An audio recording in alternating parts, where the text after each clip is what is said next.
The final chapter the Kalinchok भ्लगमा हजुरहरूलाई एकदमै स्वागत छ है गाइजहरू। हामी जिरीमा फुल इन्जोय गरिसकेपछि फुल स्पिडमा कम्पिटिसन गर्दै एक अर्कालाई पछ्याउँदै हामी अगाडि बढ्यौँ। तपाईँ हेर्न सक्नुहुन्छ हाम्रो स्पिड। हुन त मैले भिडियोको स्पिड पनि अलिकति बढाएको हो। नेचुरल तपाईँको यो सिनहरू हेर्नु मजाले होइन, डाँडा पाखा बादलहरू एकदम मजाको छ। MP3 मा गाना बजाउँदै गाना गाउँदै एक अर्कालाई कम्पिटिसन गर्दै हामी रफ्तारमा चाहिँ मजाले अगाडि बढ्यौँ। केटाहरू कतिखेर अगाडि पछाडि पनि हुँदै थिए। हामीले मजाले वेट गऱ्यौँ। सुमन ब्रो र मैले अलिकति 5-10 मिनट वेट गर्नु परिरहेको थियो है गाइजहरू। हेर्नु त यहाँ हामीले उनलाई वेट गरेको। ल एकछिन वेट गरेपछि 10 मिनटमा केटाहरू रफ्तारमा आइदिएको है। हेर्नु होला है गाइज, यो वाला क्लिप हेर्नु होला है, उनीहरूको स्पिड हेर्नु होला है गाइज। यहाँ पुरै रफ्तारमा अगाडि आइदिरहेको केटाहरू। चरीकोट कटिसकेपछि हामी त्यही स्टार्टिङकै ग्राजमा एकछिन वेट गऱ्यौँ। त्यहाँ 1 घन्टा जति बाइक बनाएर हामीले डिसिजन गऱ्यौँ कालिन्चोक जाने भनेर। र फाइनली डिसिजन भएपछि हामी कालिन्चोकको ठाडो बाटोमा उक्लियौँ। तपाईँले हेर्न सक्नुहुन्छ यहाँबाट स्टार्ट हुन्छ कालिन्चोकको बाटो है।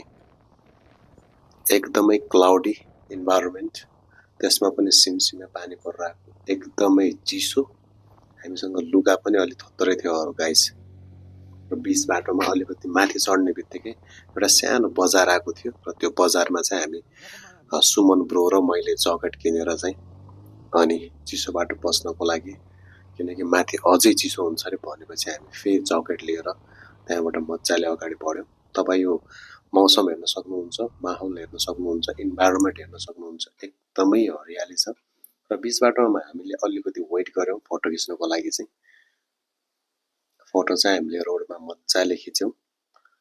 एकदम आधी घन्टा जति हामीले स्पेन्ड गऱ्यौँ मजाले रोडमै। फुल इन्जोय लिँदै फोटो खिच्यौँ एक अर्काको, सबैको फोटो खिच्यौँ। फोटो खिचिसकेपछि हामी अगाडि बढ्यौँ। तर अगाडि चाहिँ मौसम पनि खराब, बाटो पनि एकदमै खराब थियो, धेरै पानी परिरहेको थियो। हामी चिया नास्ता गरौँ भनेर वेट गऱ्यौँ। र त्यहाँ चाहिँ फेरि क्याम्प फायर सुरु भइहाल्यो भोटेको पसलमा। तपाईँ हेर्न सक्नुहुन्छ है गाइजहरूको चहल पहल।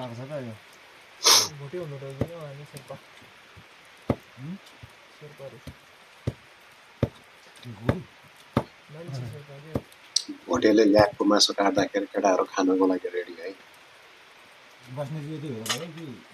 भोटेको तरिका बवाल भुटन है गाइस, भुटन।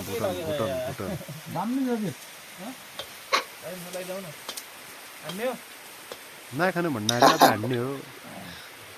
Suman bro, Jeff bro, camp fire है गाइस, कालिम्चोकमा क्याम्प फायर है गाइस, क्याम्प फायर।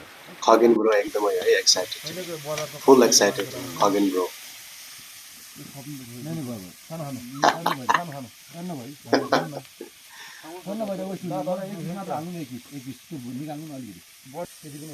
तर यहाँको मासु चाहिँ खगेन ब्रोले मात्रै खायो है, अरूले हामीले खाएन। केटाहरूलाई चाहिँ हाम्रो वाट्सएप ग्रुपमा टाइममा हामीले चहल पहल चाहिँ दिइरहेको।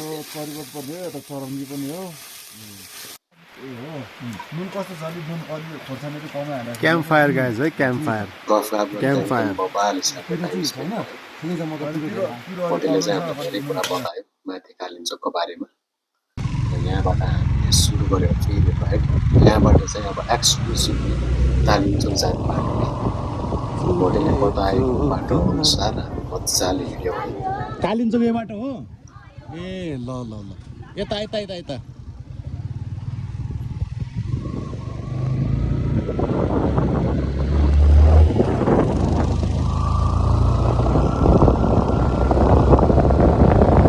way to Kalinchok guys।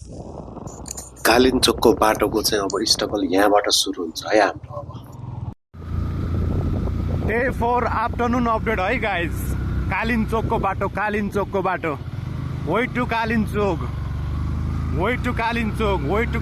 है गाइस। हाम्रो ग्रुपमा केटाहरूलाई अपडेट दिइसकेपछि अब हाम्रो स्ट्रगल चाहिँ सुरु हुन्छ है गाइस। बाटो पनि एकदमै टफ, त्यसैमा पानी परिरहेको है गाइस। तपाईँ हेर्न सक्नुहुन्छ यो पुरै पानी हो है। यो कुहिरे होइन कि यो पानी परिरहेको है गाइस। तैपनि हामी यही पानीमा पनि माथिएर गयौँ है। किनकि यदि तपाईँले सोचिहाल्नु भयो भन्दाखेरि त्यो कुरा पुरा गरिहाल्नु पर्छ कि गाइस। यो उमेरमा मजाले घुम्ने रम्ने सोचेको पुरा गर्ने गाइस है। हाम्रो अवस्था हेर्न सक्नुहुन्छ है गाइस, पुरै पानीमा भिजेको अवस्था।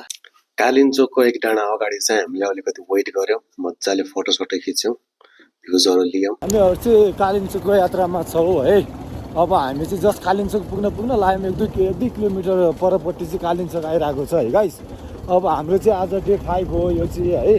हाम्रो चाहिँ पैसा पनि 1 लाख जस्तो खर्च भइसक्यो लगभग होइन। अझै फेरि हामीलाई 1 लाख रुपियाँ जस्तो निड भइरहेको छ होइन। कोही इन्ट्रेस्टेड हुनुहुन्छ भने हामीलाई क्युआर पठाएर सहयोग गर्न सक्नुहुन्छ। बस यति हो सर भन्नुपर्ने। वेलकम टु कालिम्चोक है।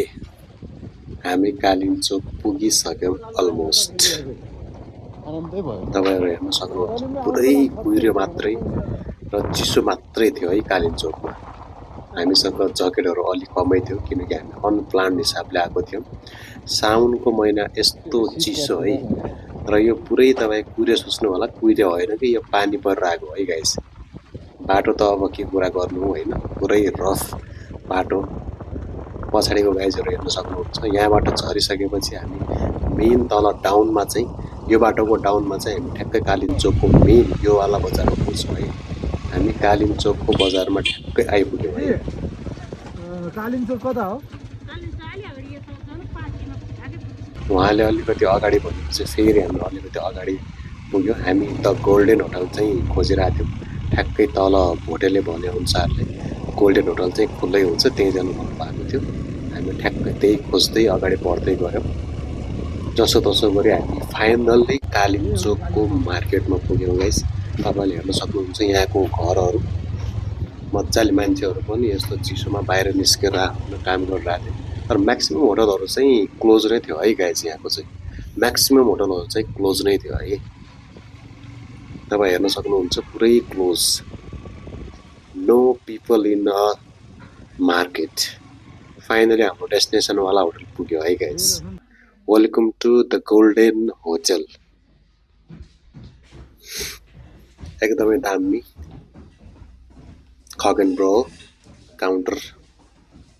हाम्रो एकजना मात्रै मिस हुनुहुन्थ्यो, हाम्रो सुमन ब्रो, जेफ ब्रो चाहिँ रुमतिर लाग्नुभयो।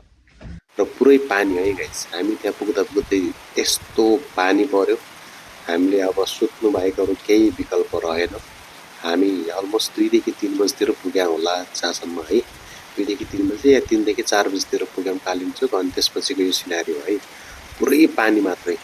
मजाले 2 घन्टा सुतिसकेपछि फेरि हामी सिधै बेलुका उठ्यौँ, चिया खाएर अनि सिधै क्याम्प फायर। एकदमै चिसो भइरहेको थियो, आगो पनि ताप्यो क्याम्प फायरमा। पुरै क्लोज्ड क्याम्प फायर थियो।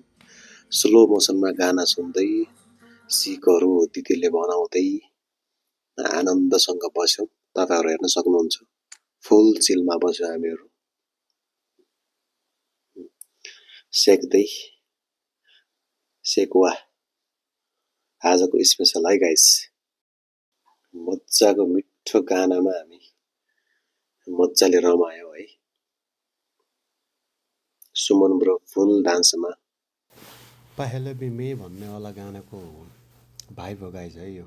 अब युट्युबले कपिराइट लगाएर यो हालेको होइन है गाइस, म्युट गरेको छ। फुल इन्जोय।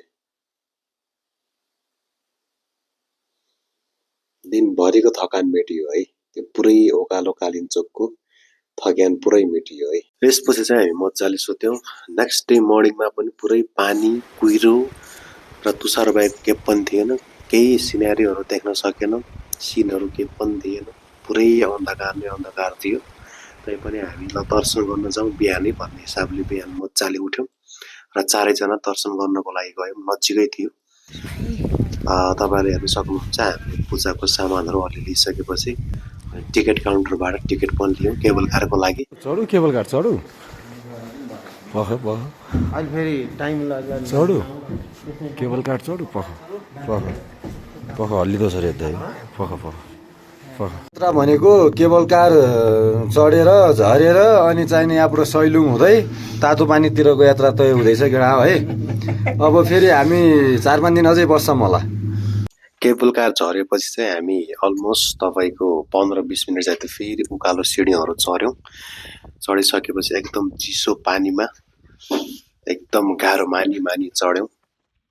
गाइज चाहिँ फाइनली हामी मन्दिरमा आएर पूजासुजा गरेर टपमा चढ्यौँ। हामी करिब 4448 मिटर उचाइमा आइपुगेको छौँ। यहाँ फेरि नाङ्गो खुट्टा आइराख्नु परेको छ गाइज है। यहाँनिर चिसो धेरै भइरहेछ।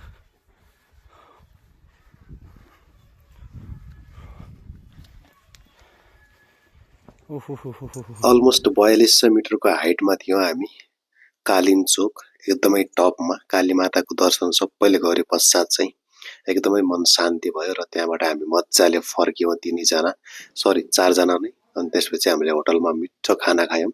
खाना खाए पश्चात चाहिँ हामी लगत्तै चेकआउट गरेर आफ्नो सबै सामानहरू लिएर मजाले त्यहाँबाट निस्क्यौँ। हामीले फर्किने बेला चाहिँ मौसम सफा भयो। तपाईँ हेर्न सक्नुहुन्छ कालिन्चोक। यो 4 दिनको ट्रिपको लागि चाहिँ खगेन ब्रो, सुमन ब्रो र जेफ्रोरा एकदमै थ्याङ्क यू छ। हामीले सुकुटेबाट यो ट्रिप स्टार्ट गरेको। दोलखाको चरीकोट, जिरी र कालिन्चोक हुँदै हामी मजाले रमायौँ, राइड गऱ्यौँ, नेचरलाई इन्जोय गऱ्यौँ, लाइफलाई इन्जोय गऱ्यौँ, ट्राभललाई इन्जोय गऱ्यौँ। त्यसको लागि सबैजनालाई थ्याङ्क यू छ। नेक्स्ट टाइम हामी मिल्यो भन्दाखेरि पनि हामी यस्तै ब्लगहरू लिएर आउनेछौँ। नेक्स्ट टाइमको हाम्रो ब्लग हुनेछ the Nuwakot blog. The Nuwakot ब्लगमा पनि हामी सिमिलर टाइपको केटाहरू हुनेछौँ। त्यसको लागि चाहिँ तपाईँले वेट गरिदिनुपर्छ। केही टाइमपछि चाहिँ नुवाकोटको ब्लग पनि आउँछ। कालिन्चोकको यो 4-5 दिनको ट्रिपको लागि चाहिँ सबैजनालाई चाहिँ एकदमै थ्याङ्क यू छ। यस्तो टाइम, यस्तो मोमेन्ट फेरि पनि आइरहोस् लाइफमा भन्न चाहन्छु म। The next blog Nuwakot the famous farm house. Thank you for watching. Subscribe the Raju bagger.